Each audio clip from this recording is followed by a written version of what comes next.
Was there any warning that storm was coming? Not really, although I felt real weird that night. It just seemed like things weren't quite right.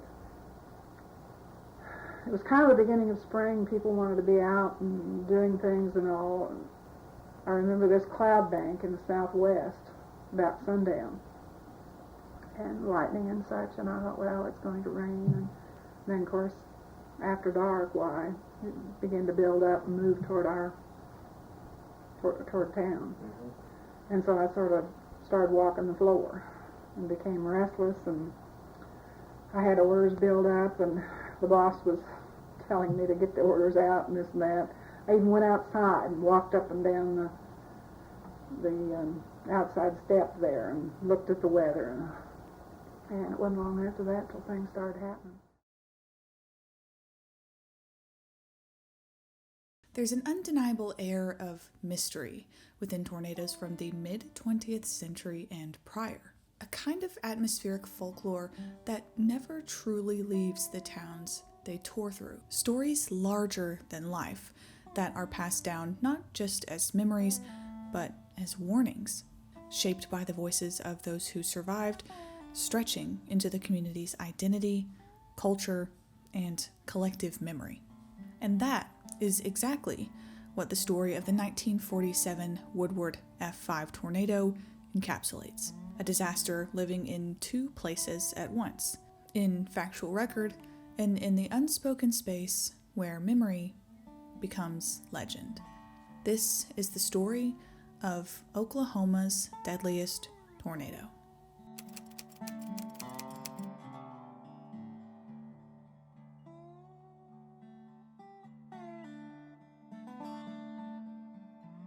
The spring of 1947 arrives to the plains with a familiar rhythm. Wildflowers pushing through thawed earth, wheat fields greening, and towns beginning to wake up from the sleepy winter. But there's something more meaningful in the air this spring. Post-war American society sits in a delicate transition.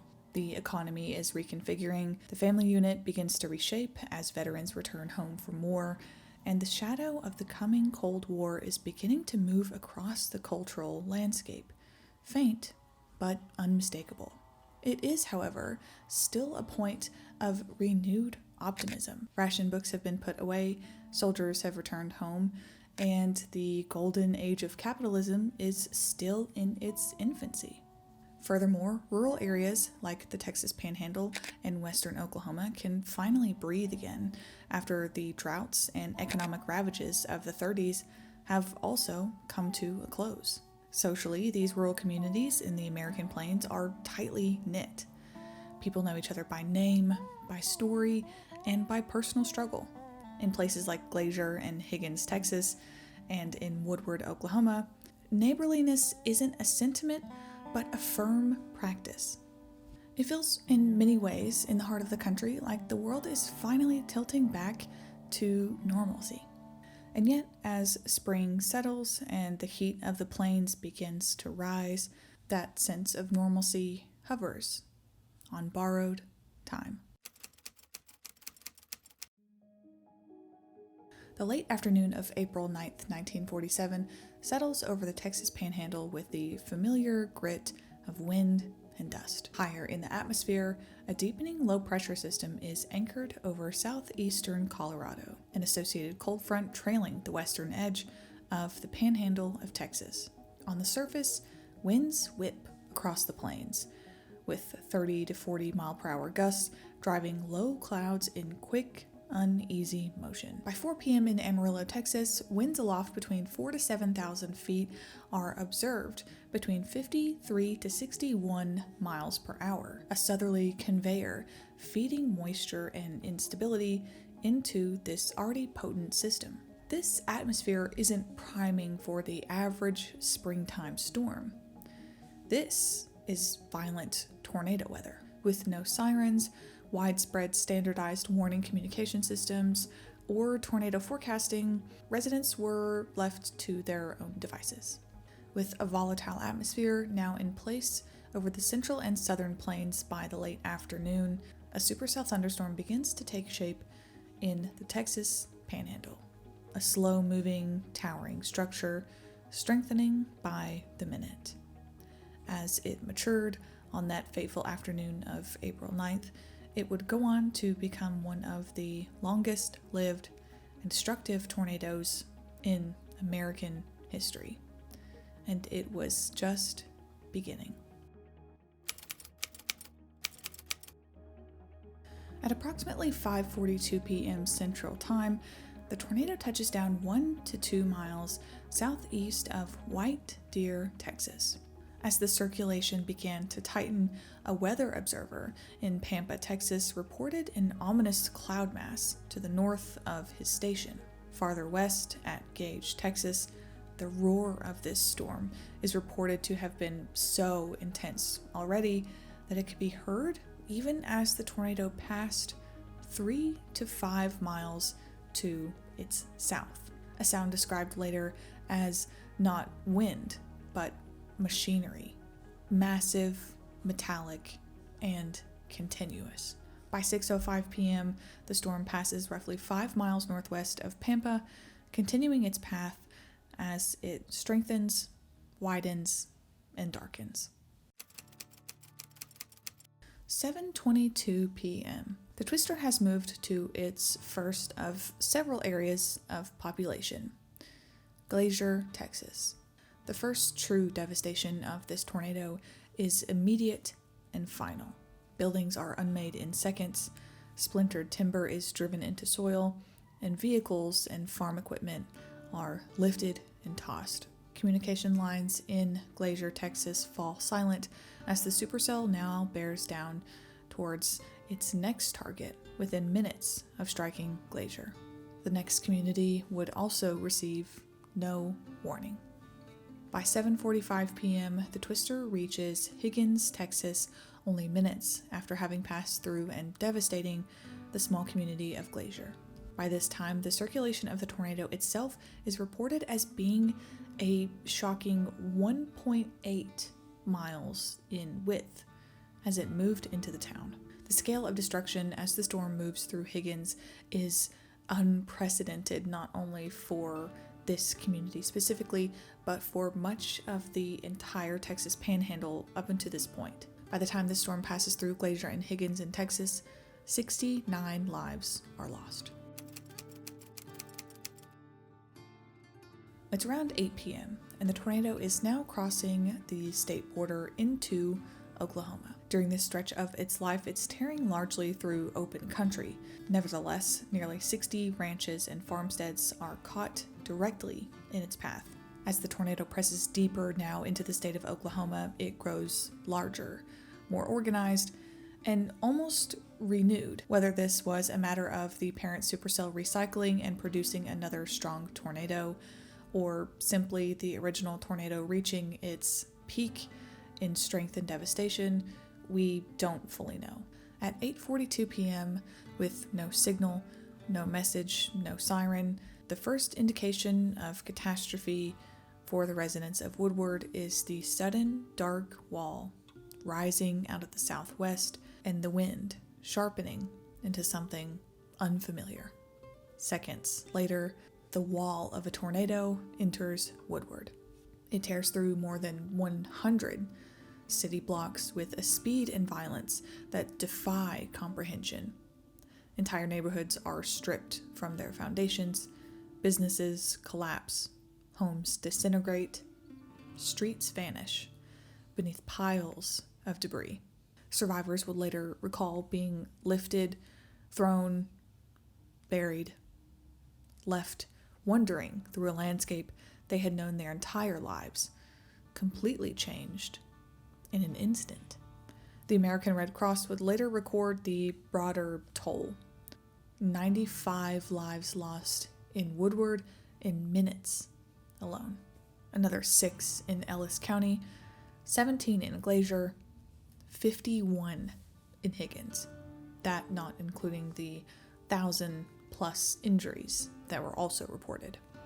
After tearing through Woodward, the tornado pushes incredibly even further before it crosses yet another state line, now into Kansas. Between 10 and 11 p.m., The twister would amazingly continue, approaching now a 200-mile path as it moves into Barber and Kingman County in Kansas, causing its final damage 6 miles north of Nashville, Kansas. By the time the storm dissipates, this parent supercell has produced, at least that we know of, 6 tornadoes across a 220-mile path from White Deer, Texas to St. Leo, Kansas. One of the longest and certainly most destructive tornadoes and or family of tornadoes that we've ever discussed. For the entire outbreak of April 9th through 10th of 1947, as little as 8 confirmed tornadoes are reported and in records. Now, contextually, we must note that the records that I looked at and that are publicly available only include tornadoes that are F3 and higher.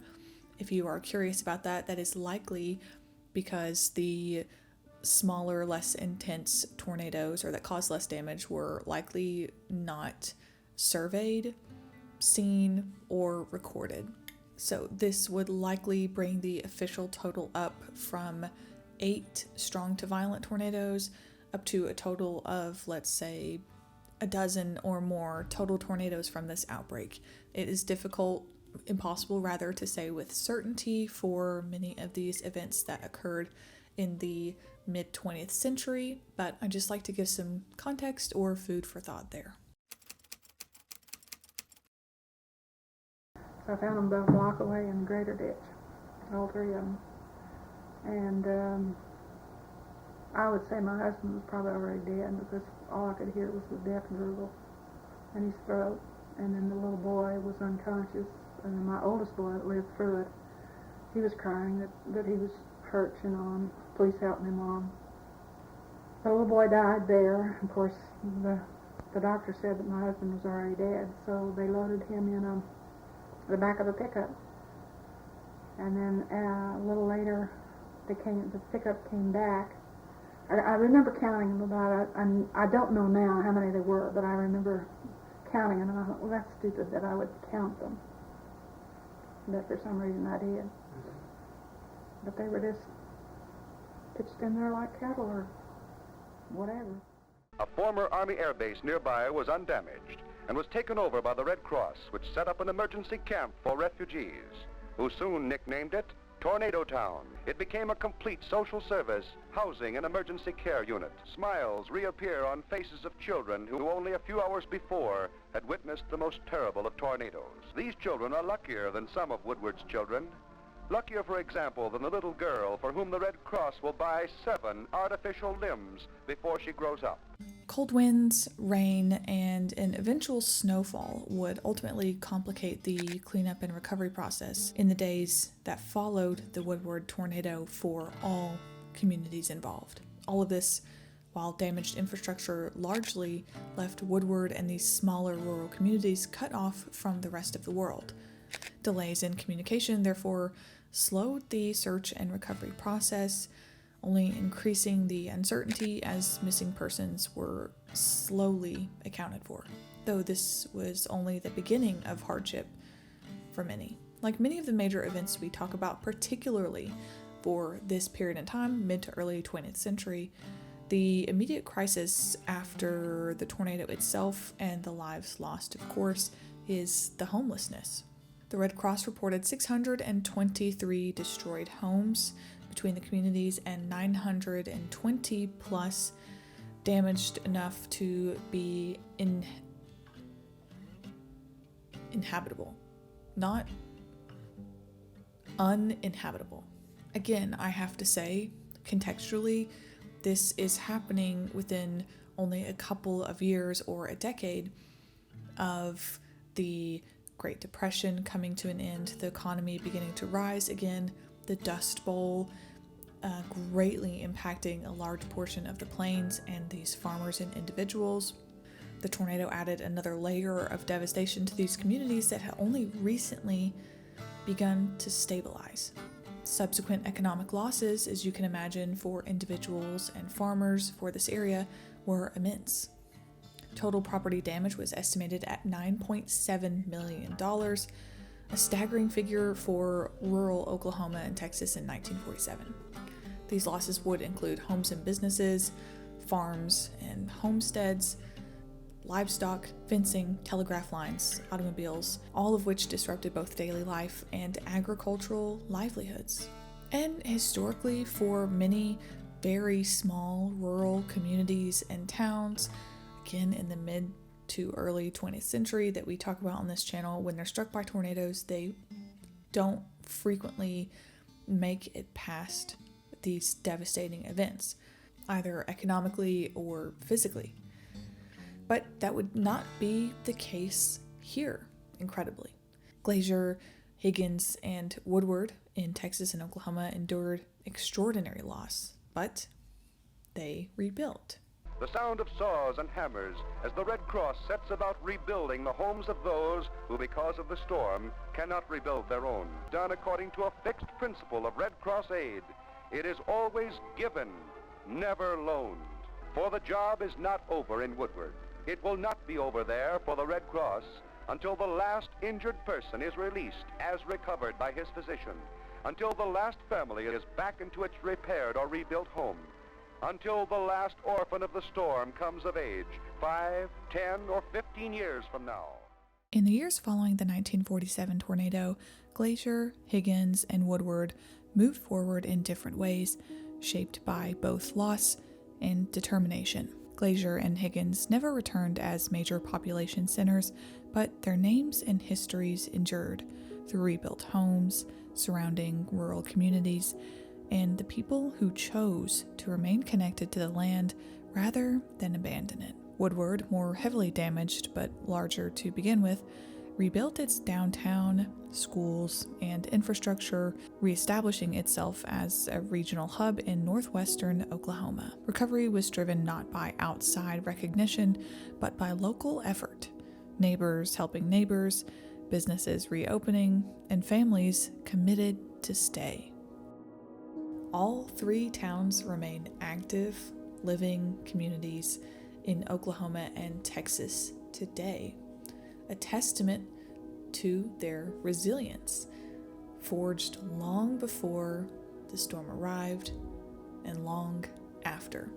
And to prove this point, I want to read to you a page solely dedicated to the amount of times that Woodward, Oklahoma has been struck by tornadoes directly on. And I want you to think about how many times you have been struck by a tornado in your town, in your lifetime. Most of you, none. Starting in 1941, we know that it has been struck many times before this, but let's just start with 1941. Struck by a tornado. 1947, struck by an F5. 1949, only 2 years later, they are struck yet again by another tornado. A few days later in 1949, same year, hit twice within a few days. 1953, 1960, 1979, 1985. 1991, 3 tornadoes in the same day. 1992, another 3 tornadoes in the same day. 1993, 2 tornadoes in the same day. 2012, 2 of which occurred in one day, and a few days later in 2012, another additional EF3 that took 6 lives. Woodward, Oklahoma has truly become the symbol of what it means to be resilient to tornadoes for any town, for any city, for any community or area. A single tornado is enough to live in that generation's memory for a lifetime. It defines that area's cultural identity, their collective understanding of their environment, how they understand safety, loss, how they treat future experiences, and their perceptions to risk and danger and safety. It is nothing short of a life-altering event. I know many of you already know this. I forgot to mention it previously. If you're here, you're probably more than familiar with tornadoes, but the twister would later be given an F5 rating. Later down the line, when the Fujita scale was implemented in 1970 or 1971 by Dr. Ted Fujita and Alan Pearson. If you aren't familiar with the Fujita scale, It didn't exist in 1947, so all of the records were taken in 1947 by the local Weather Bureau office, collected and kept and stored, and once the Fujita scale was implemented, they retroactively went back and gave ratings to many of the upper echelon tornadoes, this one included. The legacy of the Woodward tornado is what I, in my personal opinion, would say borders on mythological almost. And it also remains the deadliest tornado in Oklahoma state history. And of course, I would never compare the fatalities of a mid to early 20th century tornado to the fatalities of modern times and modern era technology and communication. One of the most important takeaways I have for this event specifically isn't to just ogle about the fact that it was almost 2 miles wide and look at the devastation it caused, but for us to really consider how devastating it is for a community to lose 100, 50, 60, 75, 100 people in a really small, tight-knit community. Glacier, Higgins, and Woodward were communities that were so small you knew every single neighbor by name, and by the fact that you went to school together, the fact that you knew when their papa died, or you knew their whole life story and struggle, and you shared many of them together. Natural disasters like this one throughout history have and will continue to carry grief forward through generations, and the hope, of course, with each passing year is that with each generation that passes, each natural disaster that passes, we can be better equipped moving forward to prepare for them. Ultimately, there are many more elements of the story of the Woodward tornado that can be analyzed, from the telephone strike occurring before and during the storm that led to the residents of Woodward not answering phone calls of the impending tornado, down to the individual stories of survivors and those lost, including an intriguing story of the missing 4-year-old Joan Gay Croft, who mysteriously vanished in a hospital after many of her family members were injured or lost to the storm. These have been analyzed by various channels, and I highly, highly recommend you to check a few of them out. In the end, the survival of Glacier, Higgins, and Woodward reminds us that resilience isn't measured by how quickly a town grows back, but rather by its ability to endure, learn, and protect future lives. Something that can't be said for every single event, but certainly applies here. If by the end of this video you enjoyed the content or feel that I have earned it, feel free to like this video as it helps me in the algorithm, or subscribe if I have earned your subscription and you want to see more tornado or weather related or risk communication related content. I am on a journey this year to do much more content creation. And I've got to get my voice prepared because I lose it so very easily, which is why you will, if you've noticed, I'll typically have a lot more power in my voice to start, and by the end, I'm kind of almost whispering. So that will be a 2026 goal of mine. Since we haven't gotten one in a little while, I will show you guys the kitty. This is a kitty update. Oh my goodness. Oh my goodness. Oh, good guy. 4%. Okay, say hi. Say hi. He was sleeping. Let me get Blaze really quick. Say hi. Oh, Mr. Blaze. Sleepy guy.